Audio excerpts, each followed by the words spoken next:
Every day we are told what to want. To want more. To want faster. To want endlessly. But the more we chase, the emptier we become.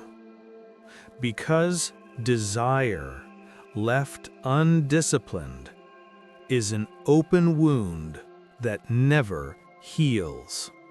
The Stoics called this the tyranny of desire. They saw it not as a sin, but as a sickness of the soul, a quiet chaos that keeps us restless, even when we have everything we once prayed for. Epictetus once said, "Freedom is not achieved by satisfying your desires, but by eliminating them." This is the paradox of peace.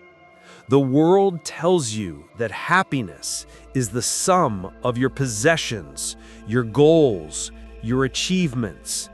But the Stoics knew happiness is subtraction. To live well is not to add more, but to want less. There are two kinds of desires: those that depend on you and those that don't.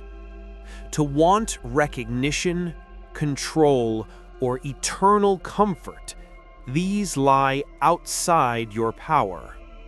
To want virtue, discipline, and serenity, these are within. The first kind enslaves you. The second kind sets you free. So how do we practice the discipline of desire?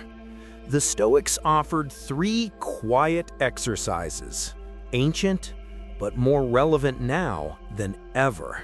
When you want something intensely, pause. Ask, what am I really seeking here? Often, desire hides fear.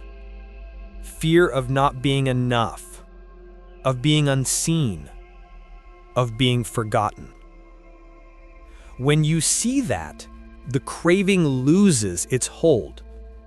You no longer need the thing. You understand the feeling beneath it.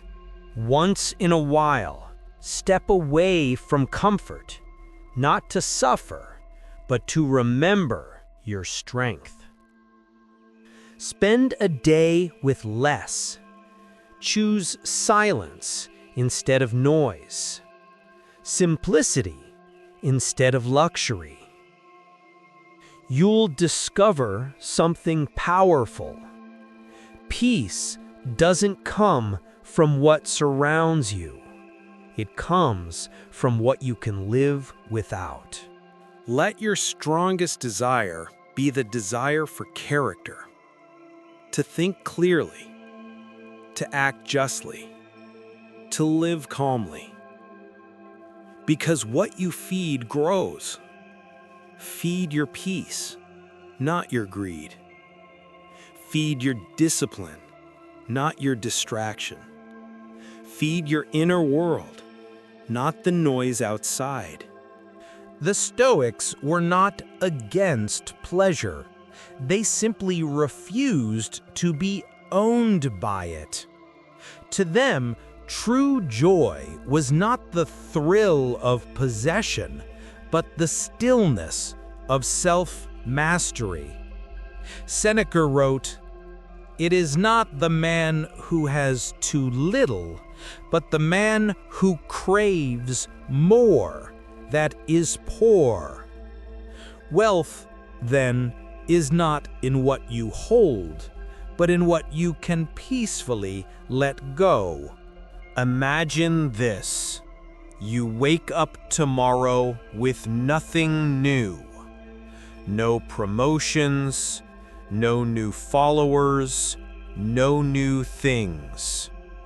Just yourself, your breath, your thoughts. Would that be enough? If not, the work is not in getting more. The work is in wanting less.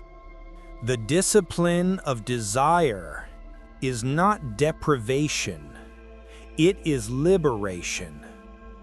To live simply is not to live poorly, it is to live fully aware, free from the endless chase, free to enjoy what is already here. And when you no longer need more, everything you have becomes enough. This is the essence of Stoicism, not to extinguish desire, but to master it, to live in peace with what is, and find joy in what remains. Welcome back to Calm in Chaos. Breathe deeply, want less, live more.